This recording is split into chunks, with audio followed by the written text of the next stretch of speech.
So previously we had a look at Jane Austen. We talked about the postmodern condition and love. So now I will refer you to a work which is a comedic work by Aristophanes, the famous Aristophanes, who's a sort of counterfigure to Socrates.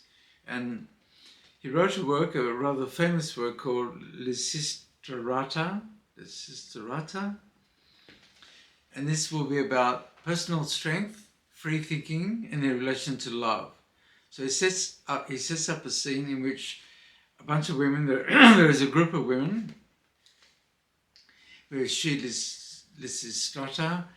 she leads the group of women into the Acropolis, the temple. And this is what happens in the exchange there within the temple. They're rather discontent. One exclaims, "But the Acropolis is awful. I can't even sleep. I saw the snake that guards the temple." So they are rather discontent with the temple, and this is Aristophanes having a shot at the wise men, the temple of wisdom. And he's about to parody Socrates and Socratic wisdom. But what happens then? She exclaims to the group of women, her fellow girls, "Darlings, let us call a halt to this hocus pocus. You miss your men. Now, isn't that the trouble?"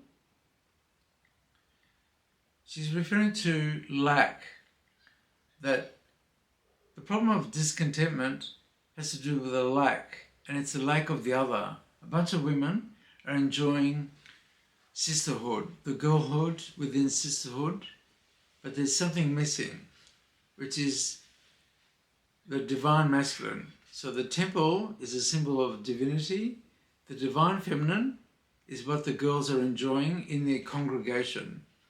Yet, as joyous, happy and gay as it is, joyful, they miss the divine masculine.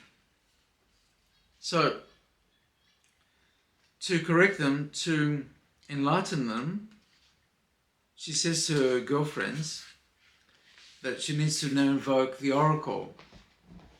That without the oracle they will not understand. And she reads out from the scroll the oracle of the prophet. And we won't read that now.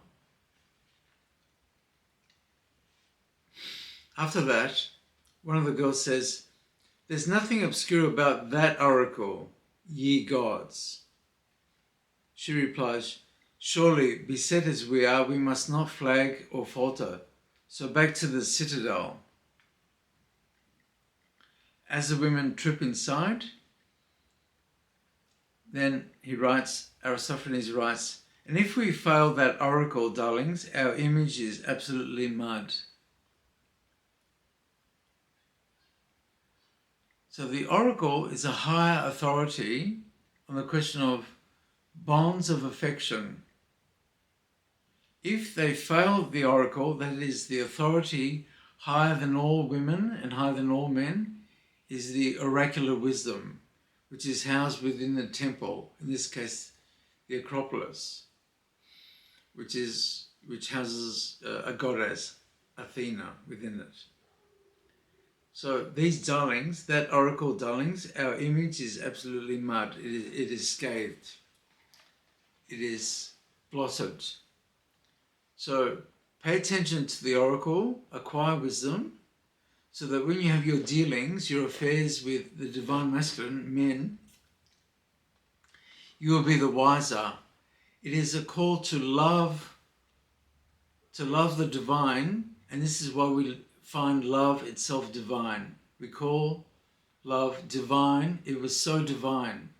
He asked me out, she came with me, we were intimate, we had the sense of the divinity of love is what is addressed by Aristophanes here, and it is not something that someone like Jane Austen wishes to include into the picture. So without